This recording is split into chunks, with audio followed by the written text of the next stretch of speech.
చంద్రబాబు నాయుడు గారు తనంత మేధావి లేను అని చెప్పుకుంటున్నాడు. ఆయనే సర్టిఫికేట్ ఇచ్చుకుంటున్నాడు.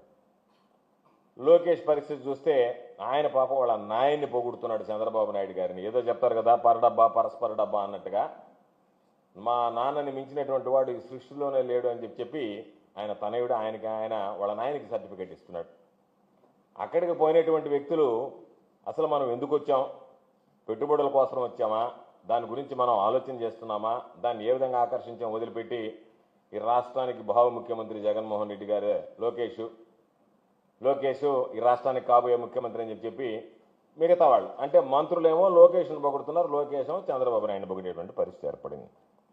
దీనికోసరంగా ఈరప్లో స్థిరపడినటువంటి టీడీపీ సానుభూతి పరులు ఎవరైతే ఉండారో వాళ్ళందరినీ అక్కడికి రప్పించి వాళ్ళందరి ముందు గంటల కొద్ది కంఠశోష ఏదేదో అంటే పోయినటువంటి లక్ష్యం ఏంది, మీరు అక్కడ చేసేటువంటి రాజకీయ ఉపన్యాసాలు ఏంది అంటే అక్కడికి వెళ్ళినా అక్కడ కూడా మామూలుగా దావోసిని వేదికగా చేసుకుని మీరు రాష్ట్రానికి పెట్టుబడులు తీసుకురావడానికి ప్రయత్నం చేశారా, లేదా ఆ విధంగా ప్రయత్నం చేస్తున్నారా, లేదనుకుంటే జగన్మోహన్ రెడ్డి గారిని వైఎస్ఆర్ కాంగ్రెస్ పార్టీని ఏడున్నటువంటి ఎల్లో మీడియాను ఉపయోగించుకొని రోజు ఇక్కడ తిట్టాడు ఇక్కడ రాయించుకునే వాళ్ళు మళ్ళీ దావోసి వెళ్ళి కూడా కోట్లాది రూపాయలు ఖర్చు పెట్టి స్పెషల్ ఫ్లైట్లో వెళ్ళి అక్కడ మాట్లాడాల్సినటువంటి పని లేదు.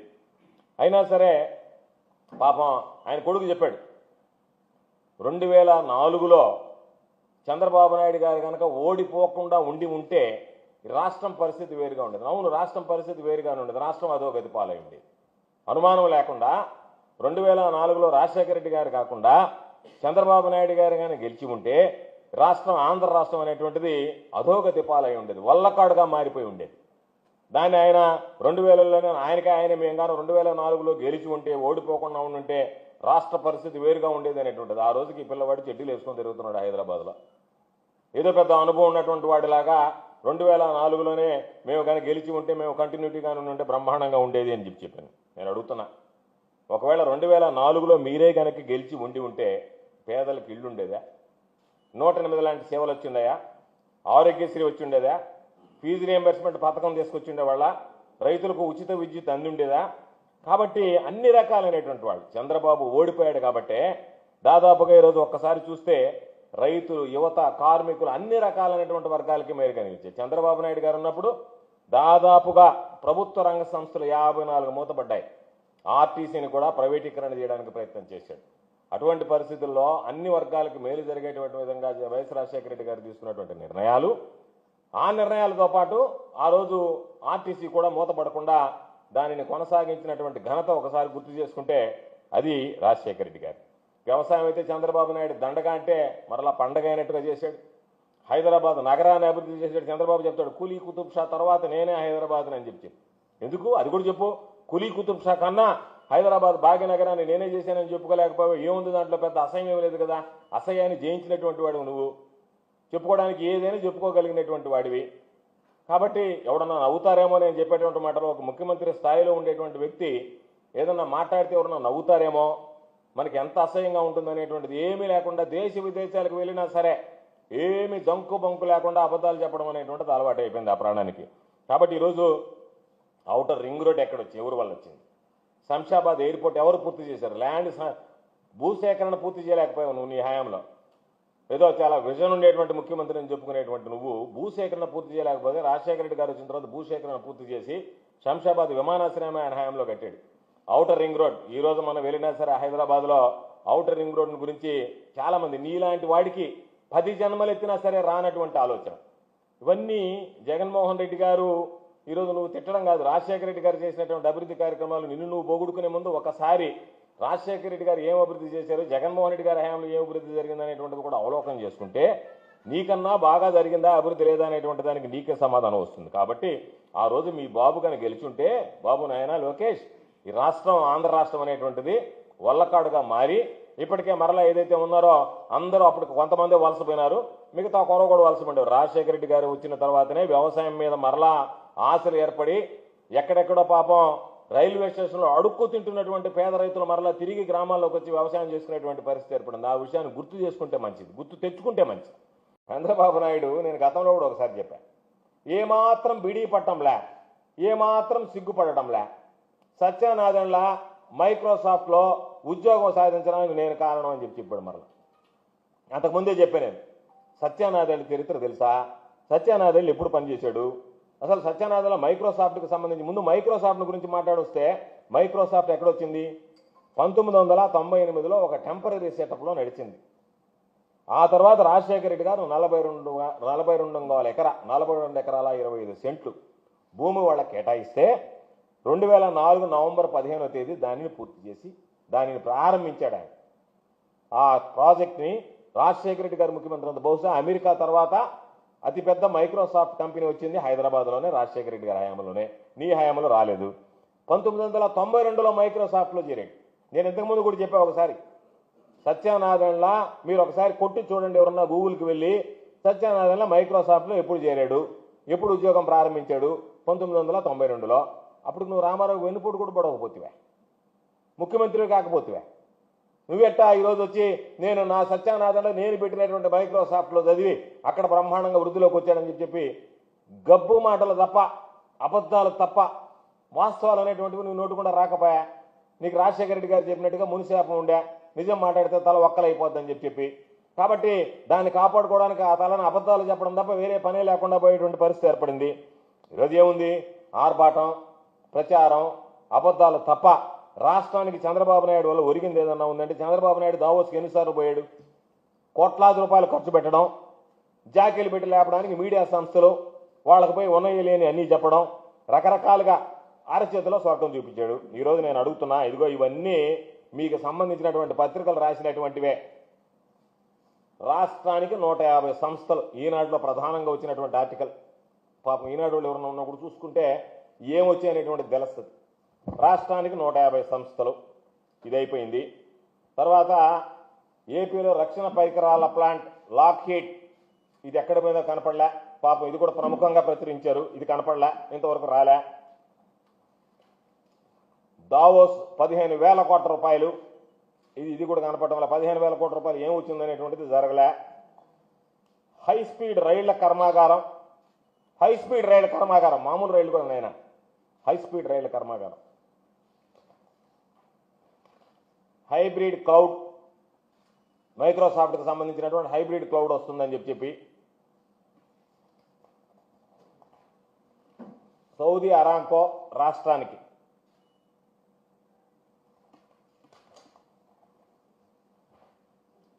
భారీ రిఫైనరీ ఇక్కడికి కృష్ణపట్నంలో ఏర్పాటుకి సౌదీ అరాంకో రెడీ. కృష్ణపట్నంలో నేను దాదాపుగా 10 సంవత్సరాలు ఉన్నాయి ఇక్కడ శాసనసభ్యుడిగా. పాపం చంద్రబాబు నాయుడు చెప్పింది ఇంతవరకు రాలే. మళ్ళీ ఇప్పుడేమేమన్నా వద్దాం చూద్దాం. కనీసం రాష్ట్రానికి ఎయిర్ బస్, మామూలు బస్సులు అనుకునేది, విమానం ఇది ఎయిర్ బస్ అంటే. రాష్ట్రానికి ఎయిర్ బస్, ఇదన్నీ ఈనాడు ఆంధ్రజ్యోతిలో ప్రధానంగా రాసినటువంటి ఆర్టికల్స్. ఇదిగో రాష్ట్రానికి ఎయిర్ బస్ అనేటువంటిది 25/1/2018 ఈనాడు రాసినటువంటి కథనం. రాష్ట్రానికి ఎయిర్ బస్. ఆలీబాబా, వీళ్ళు ఆలీబాబా అరడదం దొంగల అవసరం అవుతారు తప్ప ఈ కంపెనీ రాలే. ప్రముఖ వ్యాపార సంస్థ ఆలీబాబా వచ్చేసిందని చెప్పి చంద్రబాబు చెప్పినటువంటిది. మామూలుగా చెప్పడం కూడా ఏం చెప్పాడు, భారత్లో 2వ డేటా సెంటర్ ఏపీలోనే, దీని గురించి చెప్పడం కూడా వచ్చేసింది ఆలీబాబా అని చెప్పి. దానికి సంబంధించినటువంటి దాంట్లో అందరూ వరుసపెట్టి ఆంధ్రాకి ఆలీబాబా, ఆంధ్రాలోనే ఆలీబాబా ఉంటే మళ్ళీ ఆంధ్రాకి ఆలీబాబా దేనికన్నట్టుగా అయిపోయాయి పరిస్థితి. ప్రతి దగ్గర అదే ఆంధ్రాకి ఆలీబాబా, వరుసపెట్టి ఓదర కొట్టినటువంటి కామెంట్స్ ఇవన్నీ. ప్రకాశం జిల్లాకి జిందాలు, వాళ్ళని ఆ జిందాల్ కంపెనీ వచ్చేటువంటి దాన్ని జగన్మోహన్ రెడ్డి గారు ఏదో తీసుకొస్తే ఆ హీరోయిన్ కేసు ఒకటి అడ్డం పెట్టి వాళ్ళని ధరిమిస్తుంది. తమరి ఘనకార్యం ఏంటంటే వచ్చినటువంటి దాన్ని స్వార్థ రాజకీయాల కోసం ఏదో ఒక హీరోయిన్ చేత కంప్లైంట్ ఇప్పించి మన వాళ్ళందరినీ కేసులు బుక్ చేస్తే వాళ్ళు పరారీ వెళ్ళిపోతారు. ఎందుకనైనా రాగానే ఈయన మొదలుపెట్టారు వీళ్ళిద్దరు అబ్బా కొడుకులు అని చెప్పాను నేను. హ్యాపీగా ఏపీ కంట రేపిద్దరు తిరిగి వస్తారు. అంతకుముందు వచ్చింది హ్యాపీగా ఏపీకి, ఇప్పుడు మళ్ళీ తిరిగి వచ్చేది కూడా హ్యాపీగా వస్తారు ఏపీకి. అక్కడి నుంచి ఏమి పెట్టుబడి లేకుండా వీళ్ళిద్దరు మాత్రం హ్యాపీగా వస్తారు ఏపీకి.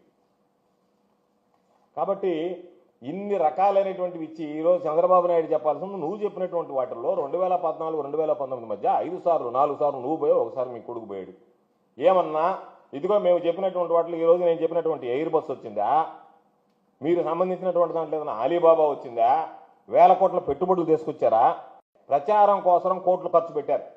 ఈసారి అయితే ఒక అడుగు ముందుకేసి అక్కడ ఉన్నటువంటి నేషనల్ ఛానల్స్ కూడా కోట్లాది రూపాయలు డబ్బులు ఇచ్చారు. వీళ్ళు చాలరు నాకు, నా కెపాసిటీకి అనుకున్నాడేమో పాపం. ఈనాడు ఆంధ్రజ్యోతి నాకు సరిపోదు, వీళ్ళంతా రీజనల్ లోకల్ కదా వీళ్ళని చెప్పి అనుకున్నాడేమో. అందుకని ఈరోజు కోట్ల రూపాయలు ఖర్చు పెట్టి నేషనల్ ఛానల్స్ అందరూ వాళ్ళకి సంబంధించినటువంటి దాంట్లో జీవోల మీద జీవోలు విడుదల చేశారు. నేషనల్ ఛానల్స్కి సంబంధించి కోట్లాది రూపాయల జీవోలు విడుదల చేశారు. మళ్ళీ ఎంత సిగ్గుమాలినటువంటిదంటే అంటే వీళ్ళు చేసేటువంటి పనులు.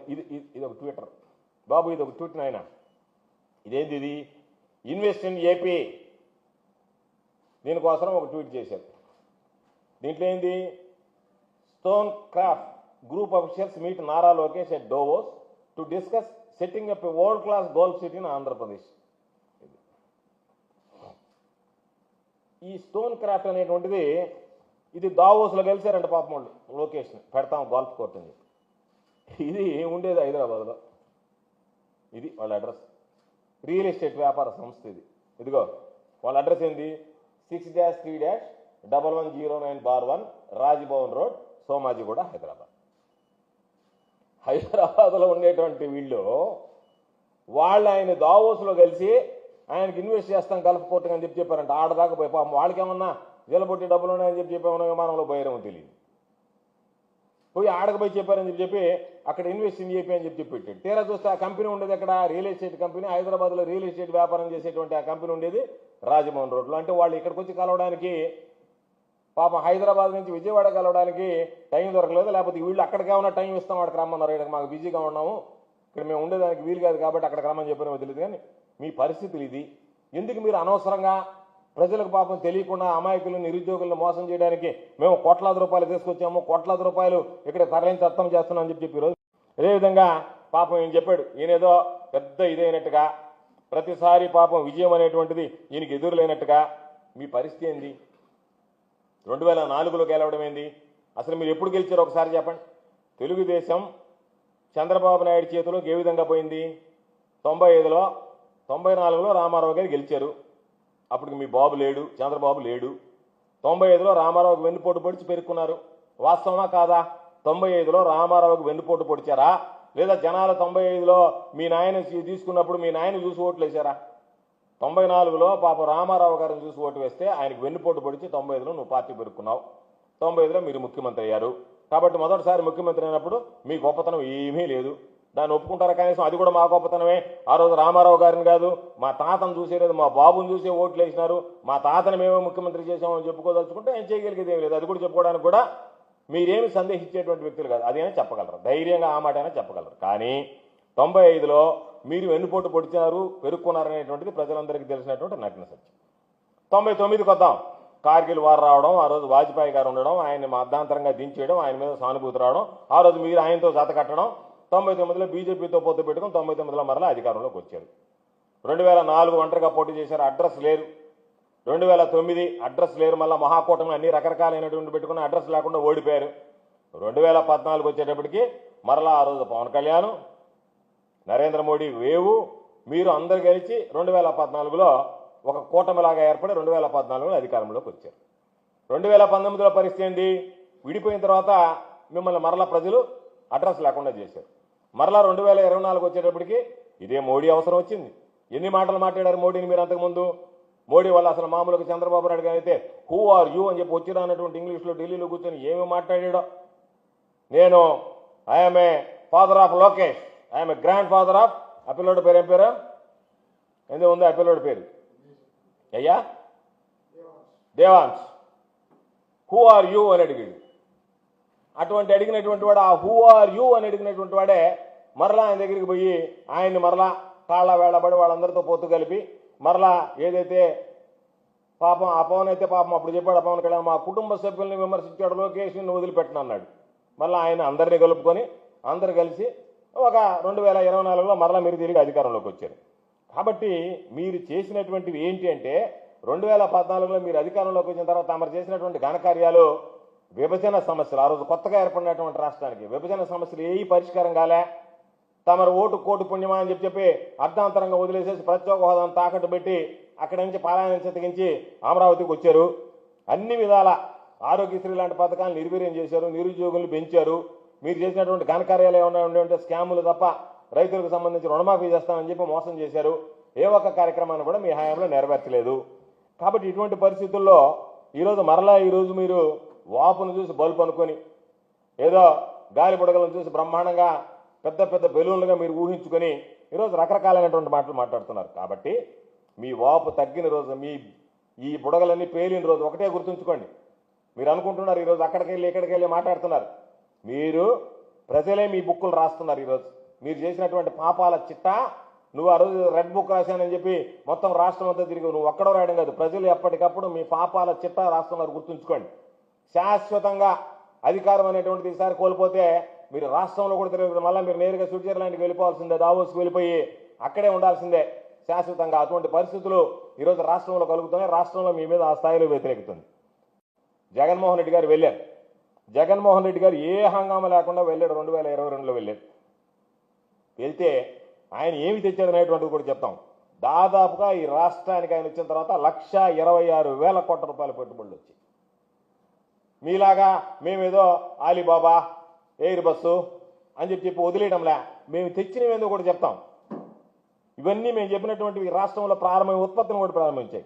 Tech Mahindra CEO CP Gurnani దాదాపుగా 200 కోట్ల పెట్టుబడితో ఇథనాల్ ప్లాంట్ పెట్టి ఇథనాల్ ప్లాంట్ పెట్టి ఉత్పత్తి కూడా ప్రారంభమైంది. ఆదాని గ్రూప్ 60,000 కోట్లతో గ్రీన్ ఎనర్జీ ప్లాంట్ ఏర్పాటు చేసి భూములు కూడా కేటాయించాం. ఆ పనులు సర్వేగంగా జరుగుతున్నాయి. 37,000 కోట్లతో గ్రీన్ కో ఒప్పందం చేసుకుని ఓరకల్లో భూములు కేటాయించాం. ఉత్పత్తి కూడా ప్రారంభం కావడం చక్కచక్క జరిగిపోయాయి. పాపం ఈ మధ్య డిప్యూటీ సీఎం గారు పవన్ కళ్యాణ్ గారు కూడా వెళ్ళి బ్రహ్మాండమైనటువంటి ప్రాజెక్టు అని చెప్పి ప్రశంసించి వచ్చాడు.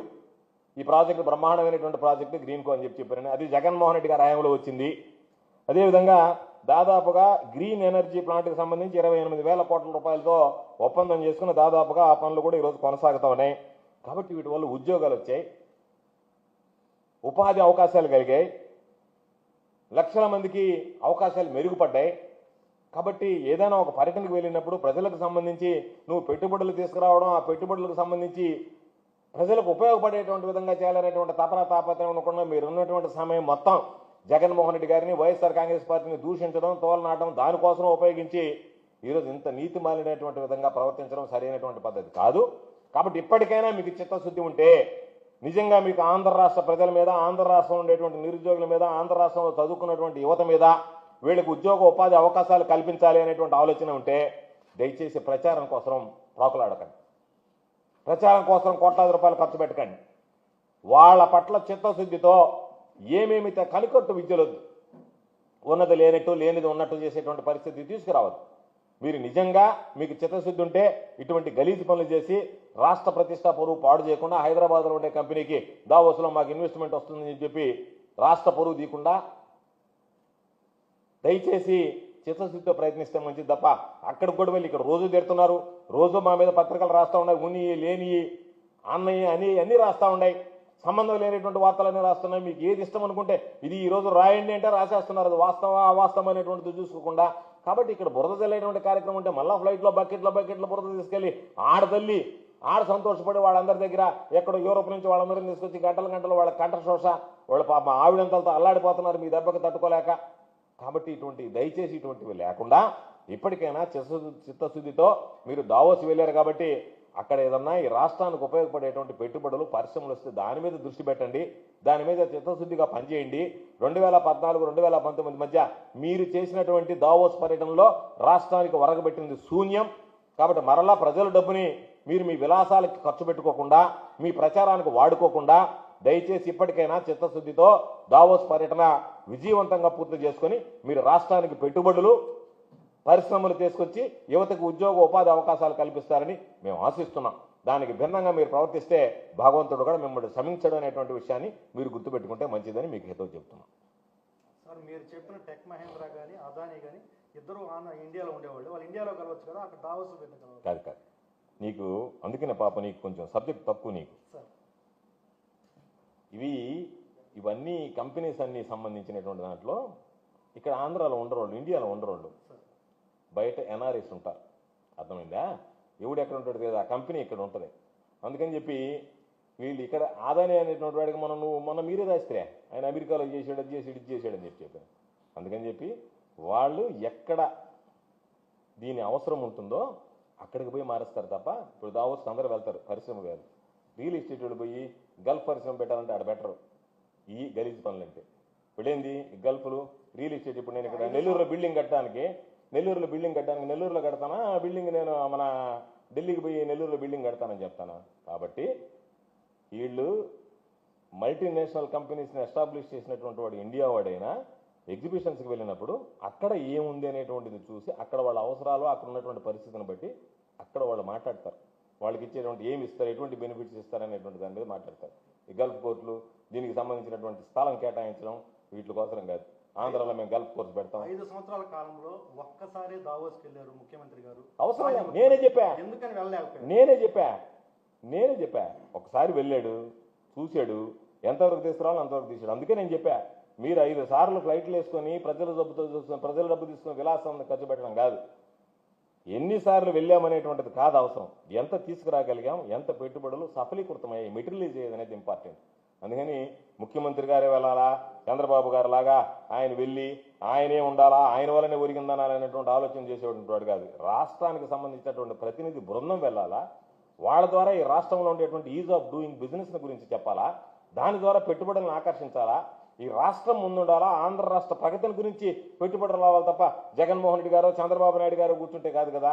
ఈయన ఏంటంటే ఎవడొచ్చినా రాకపోయినా, పెట్టుబడులు వచ్చినా రాకపోయినా నాకు ప్రచారం వస్తే చాలు అనేటువంటి దురుద్దేశం కలిగినటువంటి వాడు. కాబట్టి ఇతను మాత్రం నువ్వు చెప్పిన ఆన్సర్లోనే సమాధానం ఉంది. సార్ ఇప్పుడు అయితే మీరు ఇన్ని పెట్టుబడులు తెచ్చారు కదా, ఈ పెట్టుబడులు తెచ్చినా మీరు చెప్పుకోవడంలో ఫెయిల్ అయ్యారా గతంలో? చెప్పుకోవడానికి ఫెయిల్ కావడం కాదు, అది అనవసరమైనటువంటి ఆర్భాటం లేదని ముందే చెప్పాను నేను. మేము ఎప్పుడు ఆర్భాటాలకు దూరంగా ఉన్నాం. ఇతను చేసేది రవ్వంతా, ప్రచారం కొండంతా, మాది చేసింది కొండంతా, ప్రచారం రవ్వంతా. ప్రజలకు ఉపయోగపడాలనేటువంటి ఆలోచన చేసాం, ప్రజలు రాష్ట్రం కోసం పనిచేయాలనుకున్నాం. అది మా బాధ్యతగా భావించాడు జగన్మోహన్ రెడ్డి గారు, మా పార్టీ దాన్ని బాధ్యతగా భావించింది.